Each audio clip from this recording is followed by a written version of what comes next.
All right. Finally, we're on the last video of this series, and that's why you will notice that there's no videos for chapters 7 and 8. I just posted the PowerPoints because this chapter 9 goes into a lot of stuff that I wanted to make sure to explain. Okay, next we're talking and continuing on with the exclusionary rule and the good faith doctrine. So this has to do if an officer obtains a warrant, conducts a search, seizes evidence, if that officer does it in good faith, if the officer isn't trying to coerce or trying to violate somebody's rights, then the good faith doctrine applies and whatever evidence is found will be upheld. One example of the good faith, and this is another case you need to know, I think this is number 6 or 7, is the Hill v. California. So police were investigating Hill as a robbery suspect. They went to his apartment and a man answered the door that fit his description. The man said he was Miller, not Hill. So the police arrested him anyway, and they did a search incident to arrest, which disclosed evidence that was used to convict Hill at trial. It turned out that the man was not Hill, it was really Miller. And the U.S. Supreme Court upheld the search. They said even though Hill and Miller were mistaken, that the police acted on good faith. All right. Exceptions to the exclusionary rule. So there are some exceptions. And one of the exception to the exclusionary rule is what we call the inevitable discovery doctrine. And I love watching Law and Order because they talk a lot about the inevitable discovery action. So that allows the admission of illegally obtained evidence if it would have been discovered otherwise. So basically, if you had an officer that searched somebody's house and they didn't have a warrant and they found a gun that was used to murder somebody, that could be thrown out because it violated somebody's constitutional right because they didn't get a warrant. But as the detectives, officers keep investigating, if they develop evidence that would have led them to the gun anyway, to the gun in the house, then that gun can be allowed back into evidence. I know, confusing, right? Wow. Here's an example if you want to take a time to read and pause it here. The trial of Joe Hill. This is a really interesting case. All right. Another exception is what we call the independent source doctrine.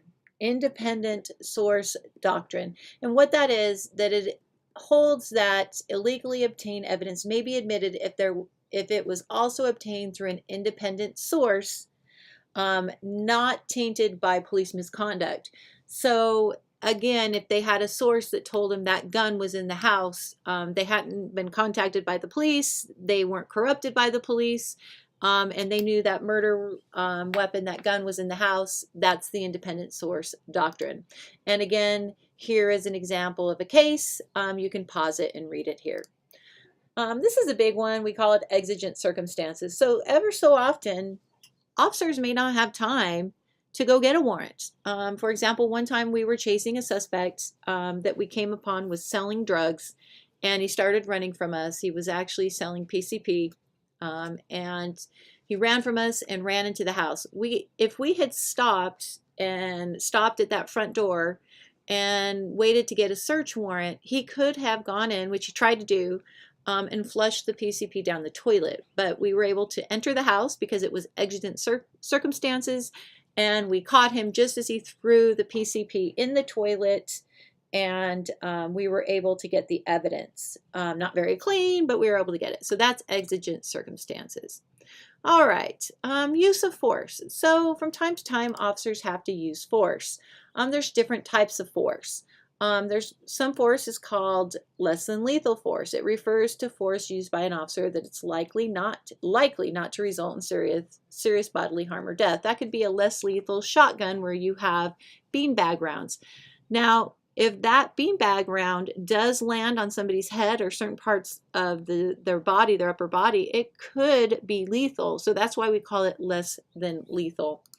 A lot of departments used to use what we call a use of force continuum. Not all departments utilize it. Some don't utilize it at all now, but it just gives you an idea of how use of force is thought. That if you have a suspect that's compliant, this is what the officer can do. If they're passive, this is what the officer can do, and so on and so forth. So it just shows you that the level of resistance by the suspect dictates what level of control and level of force officer utilize. I highly recommend you pausing it on this and reading it, because a lot of times people don't understand why officers tase somebody or pepper spray or use a defensive hold or take them down to the ground. And this will really help you understand if the suspect's doing something, what an officer can respond with. All right, Tennessee v. Garner, I already covered it, but this is a page on it where you can actually pause it and look at it. Also, a huge major concern with police officers everywhere is liability, especially in today with such a litigious, what I say, type of environment we have. So therefore, the training of officers is so highly, highly, highly important. All right. This is an officer-involved shooting. If you're interested in reading it, it's really interesting. It happened locally up at the Portland Police Bureau. And this finally ends Chapter 9. As you can see, a lot of information here. So thank you for viewing in.